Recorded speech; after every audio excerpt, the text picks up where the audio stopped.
Thank you, Sarah. Thanks for setting us up there. Well done. Thank you, everyone, for being here and sharing with us this morning. I'm from Canley Community Church, and Darren was coming to speak to us on Sunday. So I'm standing in for Darren on Sunday. So the church are pretty depressed about that. But we'll be praying for you and praying for Darren as well, and committing him to God and thanking God for the national service, that we can appreciate the benefit of that. Pray for his future and health and strength. We're starting a series called Act It Out in James's letter. James is a cracking letter to read. Just read it. It's a great letter. One observation about James is that it's a kind of letter that young Christians like to get to. I've spent a few years trying to get young Christians to read the letters of Paul, and they find him quite incomprehensible, and I think a lot of older Christians do as well. So when they get to James, they think, good stuff, this is straightforward. And that's the thing about the letter of James, it's so easy to understand. I think it was Mark Twain, who used to write a century ago, wrote some books called the Huckleberry Finn books, and he was thinking about people who kept saying, I find the Bible so hard to understand. I find it difficult, the wording is old, some of the letters of Paul are incomprehensible. I'll stop running down Paul, because I think he's brilliant, but they find it very difficult. He says, but Mark Twain says, it's not the parts of the Bible that I don't find easy to understand that are the problem for me. It's the parts of the Bible that I do understand that are the problem for me. You know, the parts of the Bible that are clear and obvious, smack you in the gob, smack, there's been Northern Greek there, right, smack you in the face, and it's obvious what you've got to say. So when I said read from James 1, which is one of the sections we're doing today, James says, consider it pure joy, my brothers and sisters, whenever you face trials, and of many kinds, because you know that the testing of your faith develops perseverance, and perseverance must finish its work, so that you may be mature and complete and not lacking in anything. If anyone lacks wisdom, he should ask God, who gives generously to all without finding fault, and it will be given to them. But when you ask, you must believe and do not doubt, because he who doubts is like the waves of the sea, blown and tossed by the wind. That man should not think that he will receive anything from the hand of the Lord. He is double-minded and unstable in all he does. What does James do in this first chapter? And it's a great hint for the rest of the series. He just picks up the big themes that he's going to be talking about in the rest of the letter. So, job done. Just read chapter 1, you finish. Right? In fact, James is so clear in what he says, I could just stop talking now, because you can just read it and work on it yourself. Oh, right, there's not many thumbs up for that approach, so I will go on for a few minutes at least. But the first thing I want to just say, and bring up about what James says, is that we need to just understand what God is doing for us and with us under trials and testing. Under trials and testing. He uses this phrase that I find a bit frustrating. He says, consider it pure joy, my brothers and sisters, when you face many trials of many kinds. I think to myself, James, have you ever been through any trials and temptations? You know, did you face it with joy and say, this is a wonderful thing, and this is a wonderful period I'm going through? Well, I know he did. I know he did. He worked among people who was persecuted, found it very hard and very difficult and very challenging in his experience as well. So he knew a bit of what he was talking about, either in his own life and his experience of other people. But what he wants to point out is there's a question that can be asked when we're going through difficult times, and the question is, what is God doing with me in this time? You know, I know we want to pray that the problem would go, and we should do that. I know we want to pray that the person would be healed, and we should do that. I know we want to pray that God's rule would be worked out and his kingdom would come in that situation, and we should do that, because we're told to do that. But also, God is up to something when we're going through difficult times. And this is where James becomes very practical. It says, what God is up to is you, building you, transforming you. Because the coming to Christ and knowing Jesus is a relationship with a person, the person of Jesus, which transforms ourselves and every other relationship we have. You know, I live in a house with a wonderful wife and wonderful neighbours, right? Imagine somebody came to live with us, and imagine what kind of change that would make. We just couldn't ignore them. You know, sometimes we have our kids back for a few weeks, you know, we try to ignore them, but it doesn't work. You know, they just leave things lying around. They just make a mess of things. They change our ordered life. We've got a routine and a habit, you know, and we find somebody stood there next to the kettle instead of me or my wife or something like that. The thing is, when Jesus comes into our lives, he disturbs our lives in a lovely way. Because it's a good presence, but a very challenging presence. Because what he's wanting to do is to build in us what he calls perseverance. And that perseverance producing character. And Paul goes on to say that perseverance produces character and it produces hope, confidence in who we know and what future we're going to have. And then he goes on to say, and hope doesn't disappoint us. Those are the three links. Perseverance, character, hope, and not being put to shame or disappointed. So in a sense, our experience of life is a bit like being in a gymnasium, you know, a Keep Fit class. I don't know if you do any Keep Fit classes here. You know, I think I've told you before that I belong to a gym. As a part of my retirement plan, I've decided to go to the gym on Mondays, Wednesdays and Fridays. You know, I go up to the gym, I look at the equipment, and then go downstairs and have a coffee. My basic pattern. And until a lovely guy called Macaulay, he's a coach there, he says, Doug, you need to apply yourself a bit more to this. So I go upstairs, I lay on a mat, I do a few kind of stretching exercises to make sure I've got legs and things like that, and I walk across to one machine and I use that and then go down for a coffee, you know.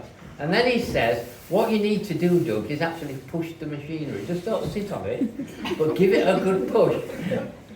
Give it a good push, give it a good workout, and then over time it will strengthen your muscles. It will make you feel better. It will make you more mobile, more able to cope with what you've got to face. It will make you, what this passage says, stable in your life. Because without doing that, I become very unstable, and I become a person who forgets what it means to be upright, and I become horizontal very easy, you know, which is a bit disturbing for my wife because she's talking towards me and saying things to me, and I'm taking everything in, guys, but she turns around and I'm not there anymore, you know, because I've gone over on the floor or something like that. So this exercise routine that God is involved in our lives is for stability in our Christian experience.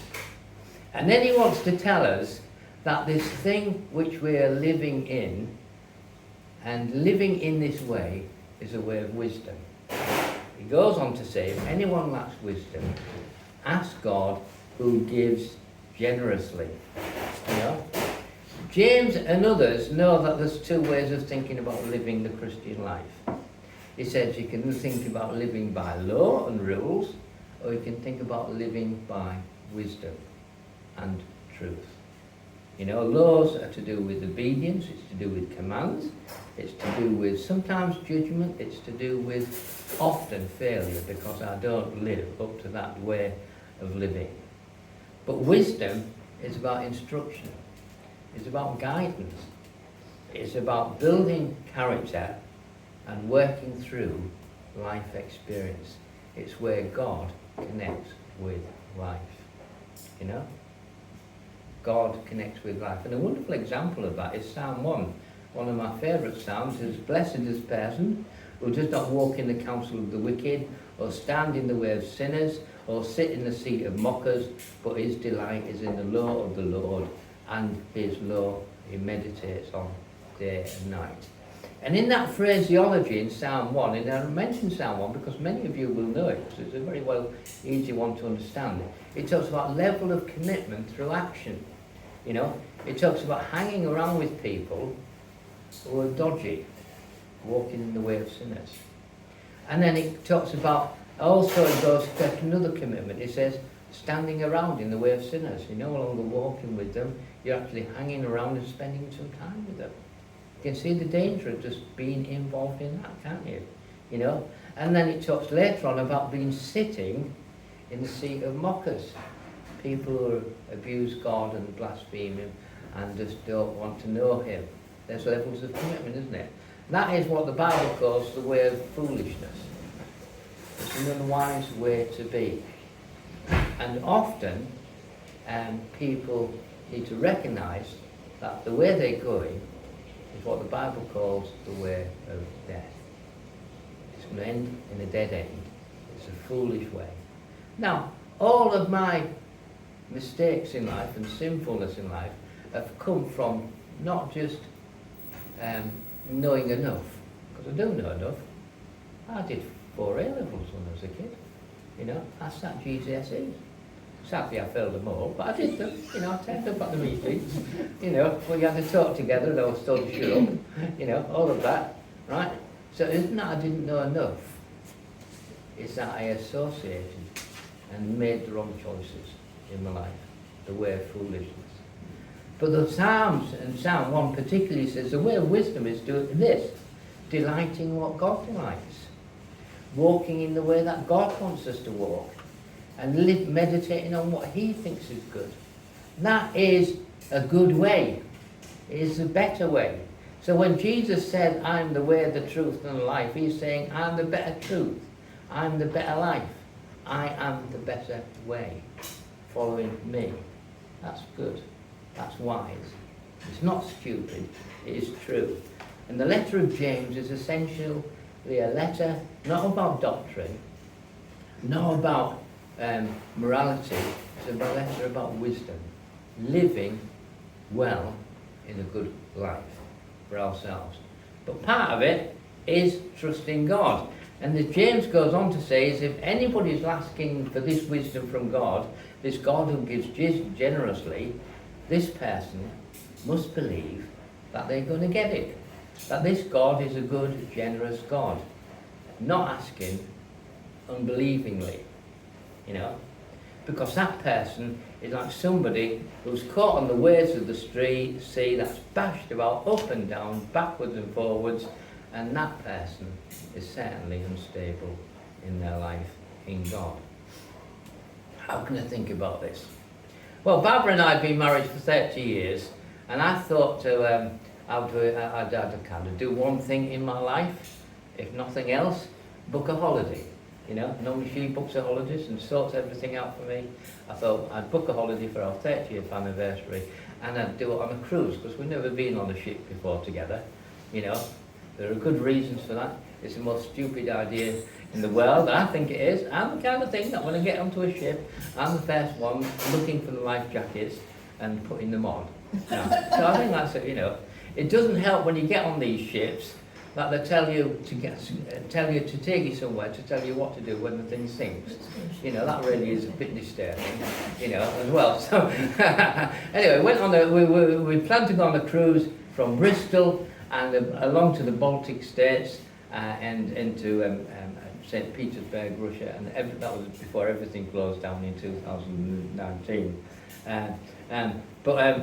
So we went from Bristol and got on the boat, the ship, call it a boat, on the ship, and we have to go out through the Bristol Channel, turn left for those of you who are nautically minded, to go around the Cornwall coast. It was about 5 o'clock in the evening, and the captain said, there's going to be an evening of slight turbulence, you see. So lock up all your cutlery, you know, don't let anything float about, and find yourself in your bed. It's that kind of thing, you know.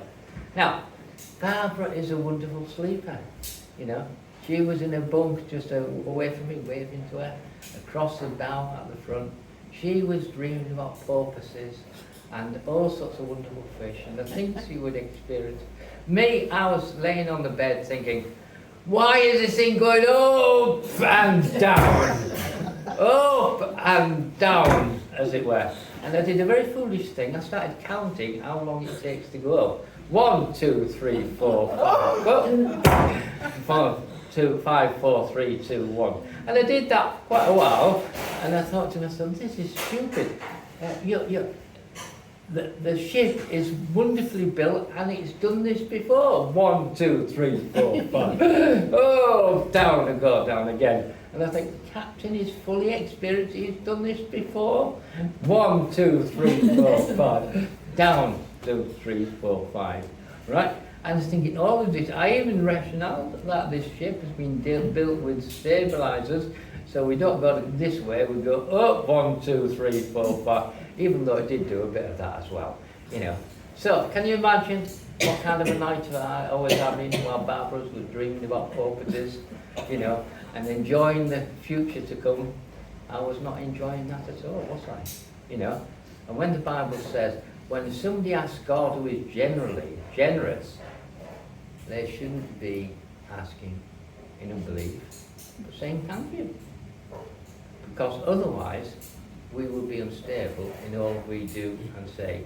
This is the best Barbara, my wife, reports to me. She says, Douglas, you're often a double-minded man. Decide which way you're just going to stand. I said, I'm a human being.